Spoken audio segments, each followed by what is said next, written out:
for thousands of years. In the blazing heat of the Indian summer, the yogi Shivnath performs remarkable acts of penance in honor of Krishna. Shivnath has decided to forego the pleasures of mundane life and come into the fold of sadhus. Shivnath's ancestors have done similar penances here. Traditionally, this has always been considered as the place which belonged to one of the heroes of the battle called Karan, as told in the Mahabharata. Ramprasad Birbal, who also lives here, finds many bones washed up from beneath the soil and believes that these belong to the warriors who perished in the battle. This Hindu tradition extends across the whole of Southeast Asia, from Thailand, Cambodia and Laos, right up to Java, Bali and Indonesia.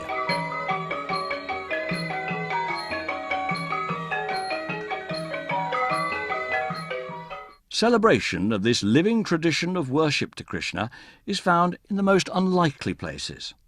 Here, in a dance studio in Leeds, Devika Rao, a dancer, performs in honor of Krishna.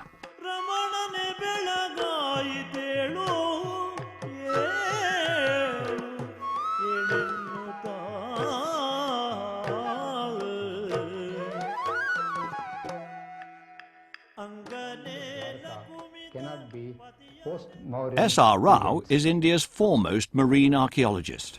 When I demolished a modern building, some temple of Vishnu of 9th century came to light below the building. This prompted me to take further deeper excavation, and ultimately I came across a 15th century BC settlement. The Mahabharata document describes a beautiful city called Dwarka that was built by Krishna and is said to have been devoured by the sea. Modern-day Dwarka lies off the western coast of Gujarat, and even today people there celebrate the living tradition of Krishna worship. But what about Krishna's legendary city?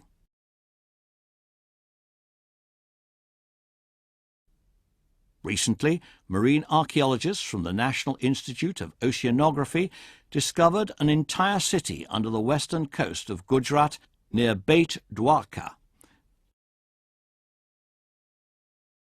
Dr. Rao and his team had finally found evidence that proved the existence of Krishna's city of Dwarka that was described as being flooded by ocean waters 36 years after the Mahabharata was written. Many artifacts of considerable antiquity were found from the ocean bed. This seal shows a bull, a unicorn and a goat, and provides strong evidence for proof of the story from the Mahabharata, which says that it served as an identity badge for the citizens. Perhaps the most significant evidence supporting Krishna's existence comes from the astronomical references found in the texts of the Mahabharata. There are over 140 of these astronomical references. Dr. Nahari Archer is a professor of physics at the University of Memphis and the world's foremost researcher of the astronomical events described in the Mahabharata text. The Mahabharata war, the date of it, is an important milestone in the chronology of India. Traditionally, Indians have believed that the war took place about 3000 BCE. Modern scholars who have a more critical approach to the study of these epics took a different view.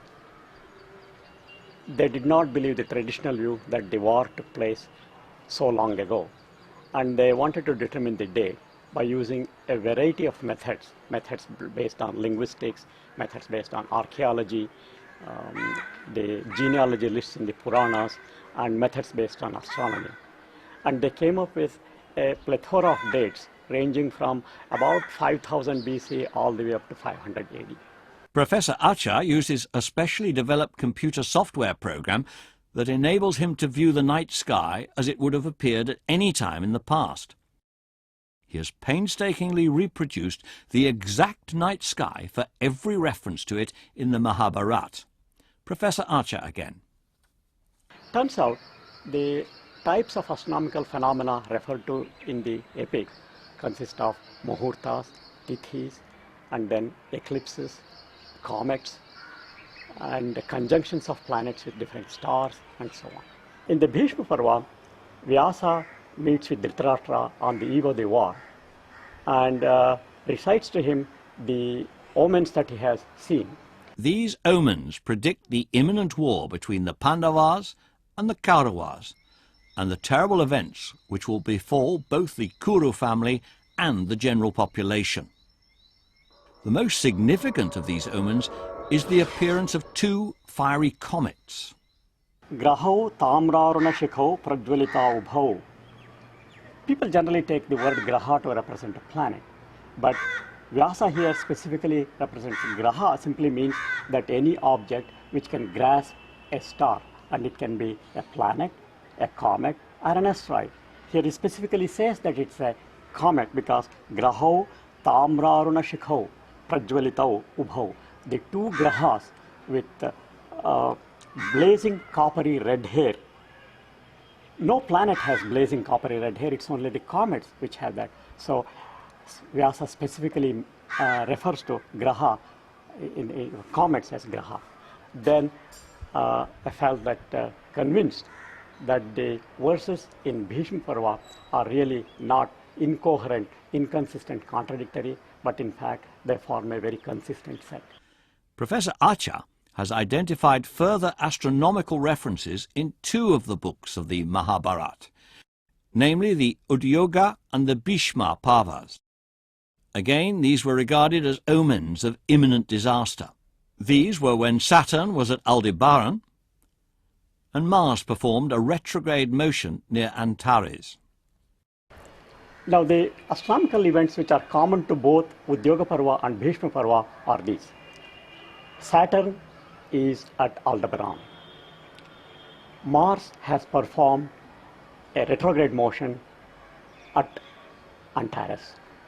The lunar eclipse in the month of Kartika, which occurs at Pleiades, is followed by a solar eclipse near Antares. So I searched for the years between 3500 BCE to about 500 CE, a range of 4,000 years. In this, there are 137 such conjunctions where Saturn is at Aldebaran. Here we see Saturn's transit at Aldebaran. It is an event which is even today considered by Indian astrologers to be associated with great wars and violent events. The last transit of Saturn at Aldebaran was in 2001 AD, the year of ground zero. Saturn's retrogression seemingly predicting the exact month, September. Professor Acha again. And then I searched for those years in which Mars would perform a retrograde motion near Antares.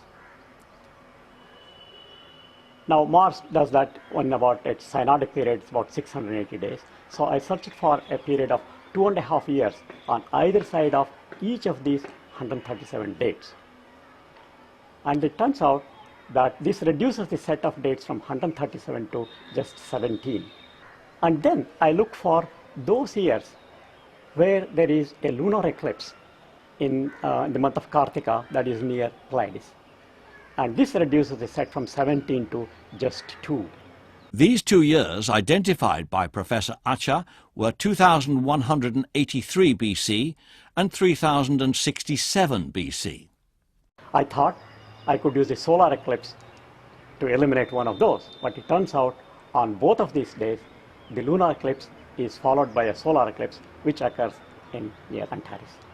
In 2183 BCE, the winter solstice occurs in the waning phase of the moon, Krishna Panchami. And in 3067 BCE, it occurs in the waxing phase, and we want the waxing phase. So this is one way to eliminate that this 3067 BCE is the year of the war. For the 2183 BCE, to satisfy that 64 days between those two intervals, the war must have started on an Amavasya, or a new moon day. And we have definite information from the epic that the war did not start or could not have started on an Amavasya. because on the 14th day of the war, they break all rules of war. The war continues into night, and they break only when the moon rises and the wee hours of early in the morning. Now, if the war had started on an Amavasya, the 14th day would have been in the waxing phase, and the moon would rise early in the evening and not early in the morning. Moreover, a careful study of the epic yields data about a third eclipse in October 3067 BC, which follows the solar eclipse at an interval of 13 days, just as the epic describes. The evidence presented by Professor Acha overwhelmingly pinpoints 3067 BC as the year when the great battle described in the Mahabharata took place. Detailed examinations of the astronomical references mentioned in the Mahabharata show that they were based on real astronomical events that actually took place and are not a writer's imaginary description. Because the astronomical dates and events described in the Mahabharata have been authenticated by modern scientific method, it is reasonable to conclude that the Mahabharata itself is also a factual description of events that actually took place. In acknowledging this, we are bound to recognize that Krishna, one of the Mahabharata's principal characters, must have been based on a real person. If we also take into account the archaeological evidence, and that handed down by the Indian oral and living traditions, we are led to the inevitable conclusion that Krishna did actually exist. Whilst the evidence doesn't prove that he performed miracles or had supernatural powers, does clearly authenticate that there was a real person, a man of quite extraordinary powers called Krishna. The skeptics may be doubtful, but let a believer have the last word. I am like the lotus flower, and Krishna is like the sun. And although there is such a great distance between us, I open simply due to your rays. And without you, how could I even exist?